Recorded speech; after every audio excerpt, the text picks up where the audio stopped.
안녕하십니까. 공병호TV의 공병호입니다. 최소 380만 명 이상의 사람들이 항체를 보유하고 있다. 이것은 자신도 알게 모르게 코로나19를 이미 앓은 사람들이란 것입니다. 이 결과는 대한의학회에서 발표된 2020년도 5월 25일부터 6월 5일 사이에 대구 카톨릭병원의 내방객을 상대로 한 결과에 바탕을 두고 있습니다. 이 같은 것이 사실이라면 지금과 같이 확진자를 중심으로 추적 조사를 하는 방역 방식을 완전히 바꿔야 되는 것을 뜻합니다. 뿐만 아니라 특정 교회가 범인이다, 특정 집단이 범인이다, 바이러스 전파의 주범이다, 이런 식의 주장도 펴서는 안 됩니다. 그런 주장 자체가 거짓과 맞닿을 수 있기 때문입니다. 이미 한국 사회는 광범위한 바이러스 전파를 통해서 이미 자신도 알게 모르게 바이러스에 대한 저항력을 갖고 있는 항체를 가진 사람들이 크게 늘어났음을 뜻하기 때문입니다. 첫 번째 질문은 석연치 않은 단국입니다. 7월 중순 무렵에 방역당국은 일반 국민 3,055명을 대상으로 해서 코로나19의 항체 생성 여부를 조사한 결과 단 한 명만이 항체를 보유하고 있다, 이런 결과를 발표했습니다. 이것은 곧바로 항체 보유율이 0.03%를 뜻합니다. 정말 믿기 어려울 정도로 낮은 수치입니다. 정부는 이 수치를 K방역이 성공했다, K방역이 성공했다, 그런 일종의 증거물로 활용해 왔습니다. 7월 12일 날 박능우 중앙재난안전본부 1차장은 정례 브리핑에서 당당하게 이런 사실을 주장합니다. 항체 보유율 0.033%가 의미하는 바는 수면 위로 드러나지 않는 깜깜이 환자가 지역사회에 존재할 가능성이 낮다는 점을 시사한다, 이렇게 아주 옳지 않은 그런 주장을 펼치게 됩니다. 항체 보유율이 0.033%를 올해 국내 인구수 5,178만 명 정도를 곱하게 되면 단순 계산으로 정확히 딱 떨어지는 수치가 1만 7천 명 정도가 됩니다. 그러니까 현재 확진자 수인 2만 명 내외를 맞추기 위해서 인위적으로 항체 보유율을 그렇게 낮게 잡은 것이 아닌가 의심하는 사람들도 일각에 있는 것이 사실입니다. 그러나 전문가들도 정부 발표를 믿을 수 없다는 점을 분명히 하고 있습니다. 고려대학교 의과대학의 최정욱 예방의학과 교수는 이렇게 주장합니다. 이번 조사에 참여한 사람들은 적절한 표본 집단으로 볼 수 없습니다. 그리고 환자 대부분이 발생했던 경북과 대구 지역을 뺀 상태에 이루어진 그런 조사 결과는 믿을 수 없습니다, 이렇게 주장했습니다. 또 한 가지 아주 의미심장한 그런 주장을 하는데요. 여러 가지를 고려한다면 최소 깜깜이 환자 수는 이번 조사보다도 10배 이상 많을 것으로 보입니다. 항체 보유율을 일부러 축소시키고 자화자찬하려는 정부의 모습은 잘못된 것입니다. 그러니까 항체 보유율을 떨어뜨려 가지고 국제사회에 비해서 우리가 훨씬 더 감염된 사람의 숫자가 적다, 이것을 자랑하고 싶어 가지고 K방역의 성과를 자랑하고 싶어 가지고 항체 보유율을 인위적으로 낮추고 있다, 이런 의문이나 이런 의혹 제기가 일반인들이 아니고 바로 감염병 전문가들 사이에서 나오고 있습니다. 더욱더 믿을 수 없는 것은 스웨덴의 스톡홀름의 항체 보유율이 7.3%입니다. 영국 런던이 17.5%입니다. 뉴욕이 19%입니다. 스페인의 바르셀로나가 7.1%입니다. 스페인의 마드리드가 11.3%입니다. 국제적인 수준에 미뤄볼 때도 천재할 정도가 아니고 낮아도 너무 낮다라는 평가를 하지 않을 수 없을 정도로 한국의 항체 보유율이 낮습니다. 이것은 분명히 통계 작성 과정에서 표본 조사 과정에서 문제가 있는 겁니다. 더 큰 심각한 문제는 이처럼 잘못된 통계 데이터를 가지고 방역 대책을 세우는 것은 실패할 가능성이 굉장히 높다는 겁니다. 다음 질문은 왜곡된 항체 보유율을, 그것이 정말 위험한 이유입니다. 항체 보유율을 이미 바이러스에 감염되어 스스로 체내에 바이러스와 싸울 수 있는 항체가 형성된 비율은 어떤 이유에서인지 왜곡하는 것은, 조작하는 것은 대단히 위험합니다. 이런 위험을 윤희숙 국민의힘 국회의원은 이렇게 지적합니다.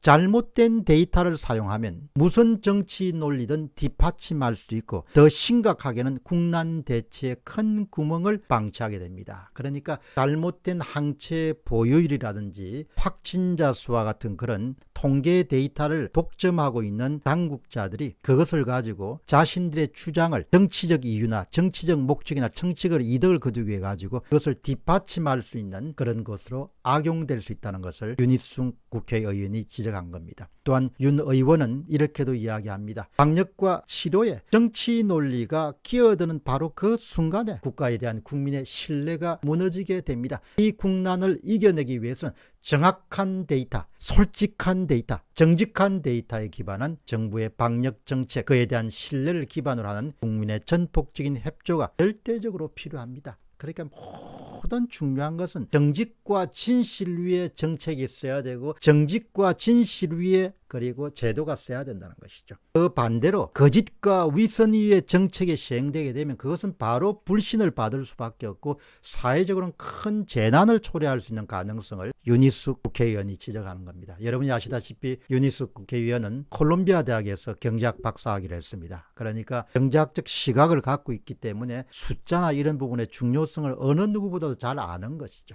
정치에 때가 별로 묻지 않은 사람이죠. 그렇기 때문에 무슨 야합이나 이런 걸 통해서 주장하는 것이 아니고 학자적 양식의 바탕을 두고 정치적인 주장을 펼치는 겁니다. 지금 이제 정당이니까. 그러나 이제까지는 항체 보유율 왜곡을 K방역의 성공을 홍보하기 위해서 사용해 왔습니다. 그러나 지금 그리고 앞으로는 시위와 집회를 막기 위한 수단이나 도구로 항체 보유율을 낮출 가능성이 매우 높다는 겁니다. 여러분 다시 말씀드리게 되면 낮은 항체 보유율을 국제 수준에서 이례적으로 낮은 항체 보유율 그리고 전문가들이 최소한 그것보다 10배는 더 될 것이다 이렇게 아주 낮은 항체 보유율이 지금까지는 K방역이 성공했다 이렇게 외치기 위해서 활용되어 왔습니다. K방역이 성공하면 4.15 총선에는 덕을 보는 것이죠. 그러나 지금은 이제 어떻게 악용될 수 있느냐, 국민들의 정치적인 의사 표현을 하는 시위와 집회를 조직적이고 체계적으로 막기 위한 수단이나 도구로 악용될 가능성이 매우 높다는 겁니다. 그래서 코로나 파시즘이라는 이야기가 나오는 겁니다. 그래서 코로나 독재라는 이야기가 나오는 겁니다. 그래서 코로나 정치 방역이라는 용어가 나오는 겁니다.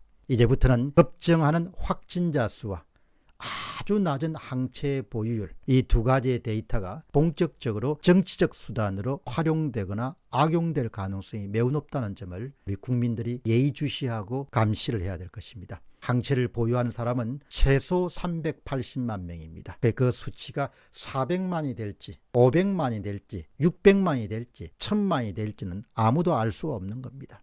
그렇기 때문에 확진자 수가 이렇게 크게 퍼져 있는 상태에서는 검사 대상자 수를 늘리게 되면 확진자 수가 크게 늘어나는 겁니다. 항체를 보유하는 사람들이 아주 많이 확대된 상태에서는 그냥 검사자 수를 늘리게 되면 당연히 확진자 수를 늘리게 됩니다. 그런데 검사자 수는 발표하지 않고 확진자 수만 계속 200명이다 300명이다 이렇게 이야기하니까 사람들이 공포감에 시달리는 겁니다. 이렇게 300명 200명 400명 올라가니까 시위도 다 금지시켜야 되고 사회적 거리두기도 해야 되고 2.5 3.0 막 올려야 된다 이런 이야기가 나올 수 있는 겁니다.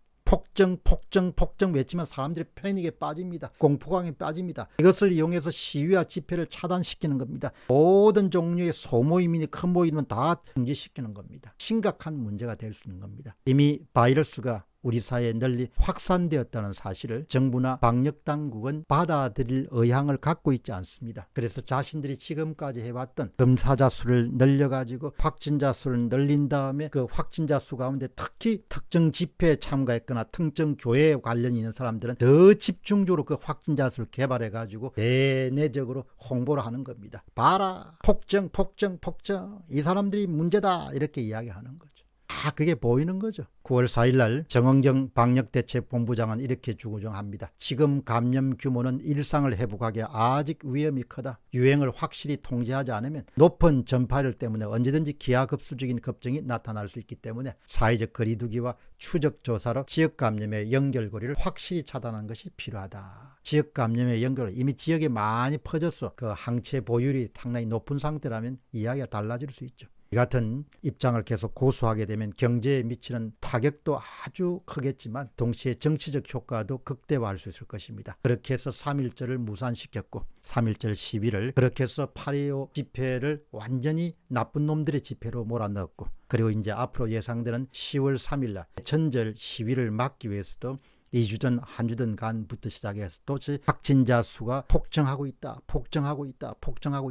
아마 그와 같은 방법을 활용할 것이다. 이렇게 보는 겁니다. 점점 순수한 방역이 정치적 수단으로 악용될 수 있는 그런 부분을 우려하게 되고, 그런 부분들이 강압적인 정치를 행하는 수단으로 활용되지 않도록 깨어있는 시민들이 계속해서 이 코로나 통계 조작, 통계 왜곡, 그리고 정직한 코로나 관련 통계 발표, 이런 부분에 관심을 가져야 될 것입니다. 광고 하나 드리겠습니다. 사실과 진실과 정론을 펼치기 위해서 온라인 신문인 공데일리가 출범했습니다. 여러분 방문하셔서 회원도 가입해 주시고 격려 부탁드립니다. 그리고 영어 유튜브 채널인 GONG 공TV도 여러분 왕성하게 활동하고 있습니다. 여러분의 응원을 부탁드립니다. 공병호 TV의 공병호였습니다. 감사합니다.